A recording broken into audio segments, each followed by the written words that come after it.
Radhe classes rings की online कक्षा में आपका स्वागत है। प्यारे विद्यार्थियों, हम पिछली क्लास में देसी और विदेशी गाय की नस्लों के बारे में पढ़ा। आज हम पढ़ेंगे भैंस की नस्लें।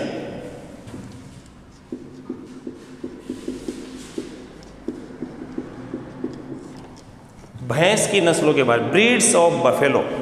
भारत देश में भैंस की कितनी नस्लें पाई जाती हैं और उनकी क्या क्या विशेषताएं हैं, वो सारी चीज़ें हम आज डिस्कस करेंगे। जैसे प्यारे बच्चों, गाय भी दो प्रकार की होती है, देसी और विदेशी। वैसे ही भैंसें भी दो प्रकार की होती हैं, पानी की भैंसें और दलदल की भैंसें। इसलिए हम कहते हैं ना, गई भैंस पानी में। पानी की भैंसें जिन्हें हम रिवर बफेलो भी बोलते हैं, और दलदल की भैंसें जिन्हें हम स्वैम्प बफेलो भी बोलते हैं। अब इन दोनों में अंतर हम्प का नहीं है, जैसे हमने देसी गाय में विदेशी गाय में अंतर बताया। इनमें अंतर न रंग का है न रूप का है, इनमें अंतर है गुणसूत्रों की संख्या का। और ये 2016 पशुधन सहायक भर्ती में पूछा गया सवाल है कि रिवर बफेलो और स्वैम्प बफेलो में अंतर किस बात का है? गुणसूत्रों की संख्या का। पानी की भैंस में गुणसूत्रों की संख्या होती है 50 और दलदल या स्वैम्प बफेलो में गुणसूत्रों की संख्या होती है 48। ये मुख्य अंतर है दोनों भैंसों में।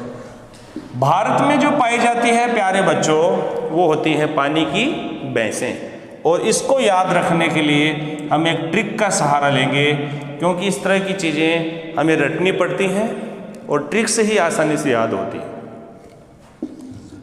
तो इन भारत में पाए जाने वाली सभी पानी की भैंसों की ट्रिक क्या है, वो ये रही आपके सामने।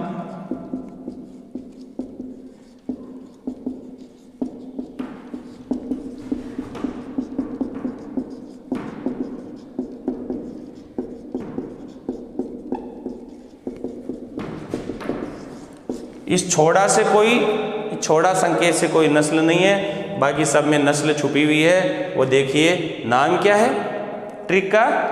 पंडित नील मुरारी टोडा, सुर में भजना छोड़ा। आसानी से याद रहेगा। भैंस की क्या है? पंडित नील मुरारी टोडा, सुर में भजना छोड़ा। देखिए, पंडित से क्या है? पंढरपुरी, भैंस की पंढरपुरी नस्ल। नील से क्या है? नीली रावी नस्ल, भैंस की नीली रावी। मुरारी से क्या है? भैंस की मुर्रा नस्ल। टोडा से क्या है? भैंस की टोडा नस्ल। सुर से क्या है? भैंस की सुरती नस्ल। में का मतलब क्या है? भैंस की मेहसाना नस्ल। और भय का मतलब क्या है? भैंस की भदावरी नस्ल। जय का मतलब क्या है? जफराबादी नस्ल। और ना का मतलब क्या है?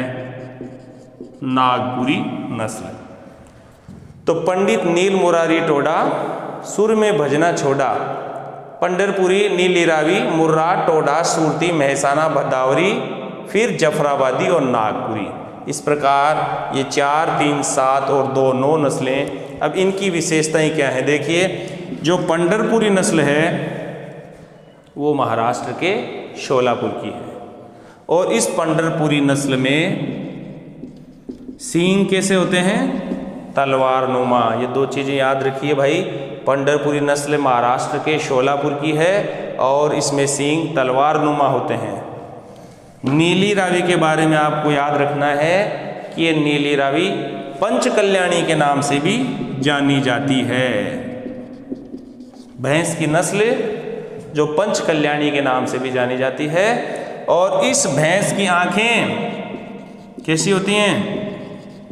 बिल्ली की जैसी सफ़ेद चमकीली, जिसे हम कहते हैं वॉल आइड, वॉल आई।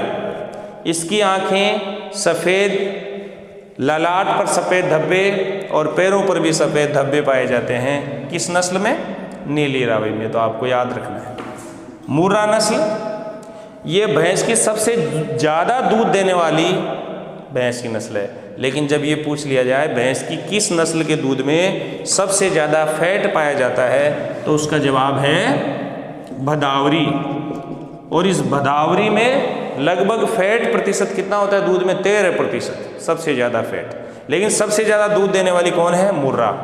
और इस मुर्रा को हम दिल्ली बफेलो के नाम से भी जानते हैं। इस मुर्रा को हम काली, काला सोना या कुंडी इत्यादि कई नामों से हम जानते हैं। इसके बाद में आ गया टोडा। ये भैंस की एकमात्र नस्ल है जो नीलगिरी की पहाड़ियों में पाई जाती है। और सवाल अगर ये पूछ लिया जाए कि भैंस की आदिवासी नस्ल कौन सी है, तो उसका जवाब क्या होगा? टोडा। ये टोडा भी भैंस की नस्ल है। इसके बाद में सूरती, जो गुजरात के सूरत के आसपास के इलाके में ज़्यादा पाई जाती है। और इस सूरती नस्ल में सींग कैसे होते हैं भाई? हंसियाकार या दराती नुमा। जबकि मुर्रा भैंस के सींग, पंढरपुरी के सींग तलवार नुमा, मुर्रा भैंस के सींग छल्लेदार होते हैं। छल्लेदार सींग वाली नस्ल कौन सी है? मुर्रा। फिर हंसियाकार या दरातीनुमा सींग वाली नस्ल कौन सी है? सूरती। और ये सूरती पहाड़ी क्षेत्रों में प्रजनन हेतु उपयुक्त मानी गई है।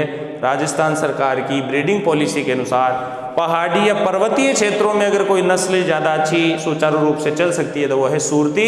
जबकि समतल इलाकों के लिए जो नस्ल मानी गई है वो कौन सी? मुर्रा। तो ध्यान रखिए, समतल इलाकों के लिए मुर्रा और पर्वतीय क्षेत्रों के लिए सूरती। फिर आगे मेहसाना। ये मेहसाना भी एक शुद्ध नस्ल नहीं है। ये मेहसाना इस मुर्रा और सूरती दोनों का मिश्रण है। ये द्विसंकर क्रॉस है। और ये मेहसाना, इसका रंग होता है भूरा। तो ये भी याद रखने की बात है। इसके बाद में भदावरी में मैं बता चुका हूँ, इसमें फैट सबसे ज़्यादा होता है 13%। और दूसरी चीज़ जो आपको याद रखनी है, इस भदावरी का रंग कैसा होता है?